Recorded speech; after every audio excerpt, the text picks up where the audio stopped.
আপনাদের সকলকে স্বাগতম।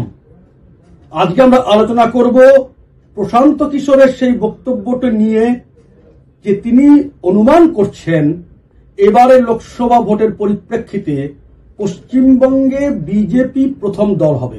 I am predicting BJP doing better than TMC in all likelihood. Be big ready for a surprise result coming from Bengal in favor of BJP.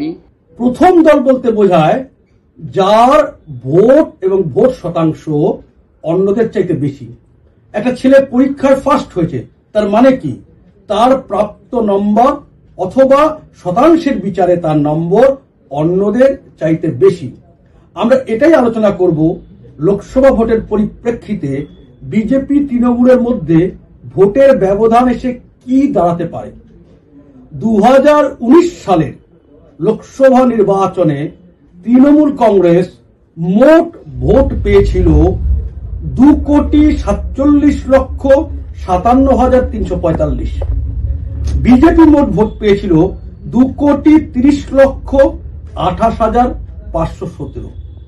অর্থাৎ তৃণমূল কংগ্রেস বিজেপির চাইতে 17,28,828টি vote বেশি পেয়েছিল 2019 লোকসভা নির্বাচনে। 2.6% ভোট টিএমসি বিজেপির চাইতে বেশি পেয়েছিল। যে 13টি লোকসভাতে তৃণমূল কংগ্রেস 50% বা তার চাইতে বেশি বা তার কাছাকাছি ভোট পেয়েছে, অথবা তৃণমূল কংগ্রেসের সঙ্গে বিজেপির খুব বড় ব্যবধান আছে, সেই 13টি লোকসভা হচ্ছে দক্ষিণ 24 পরগনার 4টি, যাদবপুর, জয়নগর, মথুরাপুর, ডায়মন্ড হারবার; উত্তর 24 পরগনার 2টি, বসিরহাট, বারাসাত; দক্ষিণ কলকাতা, মুর্শিদাবাদ জেলার 3টি, বহরমপুর, জঙ্গিপুর, মুর্শিদাবাদ এবং কাথি, তমলুক, উলুবেড়িয়া। এই 13টি লোকসভা মিলিয়ে তৃণমূল কংগ্রেস বিজেপির চাইতে ভোট বেশি পেয়েছিল প্রায় 32.5 লক্ষ। অর্থাৎ এই 13টি লোকসভাতে তৃণমূল কংগ্রেস বিজেপির চাইতে 18.4% ভোট বেশি পেয়েছে।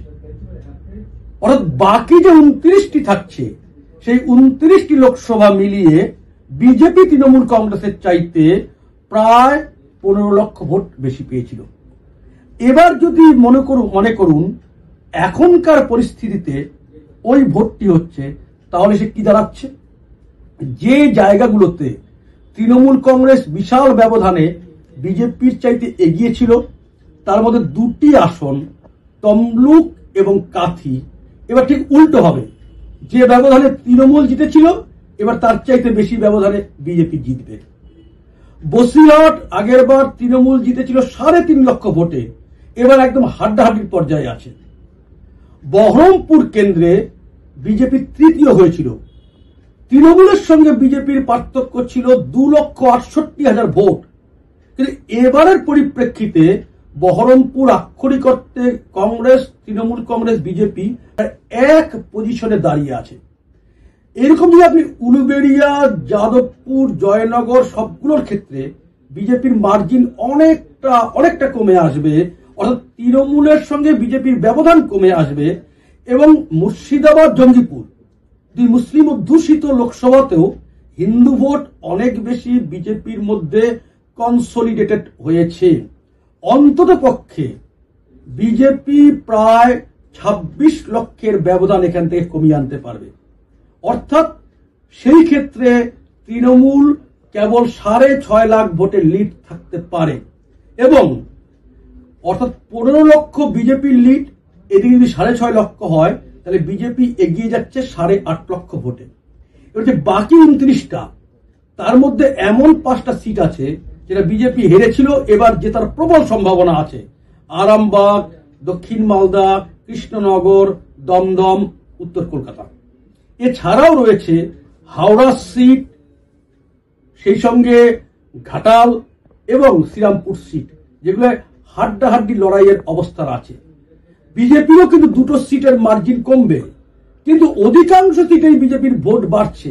এবং এই যে হাওড়া, ঘাটাল, কৃষ্ণনগর এই সমস্ত যে সিটগুলো আছে তাতে বিজেপির ব্যবধান প্রায় 7.5 লক্ষ ভোটের জায়গায় দাঁড়িয়ে যাবে এবং অনেকের অনুমান সেই ব্যবধানটা 8.5 লক্ষ আগের আর এইদিকে 5.5 লক্ষ, অর্থাৎ বিজেপি তৃণমূল কংগ্রেসের তুলনায় যদি আপনি মনে করেন 2019-এর ভোটটা হচ্ছে আজকের পরিস্থিতিতে প্রায় 14 লক্ষ ভোট বেশি পেতে পারে।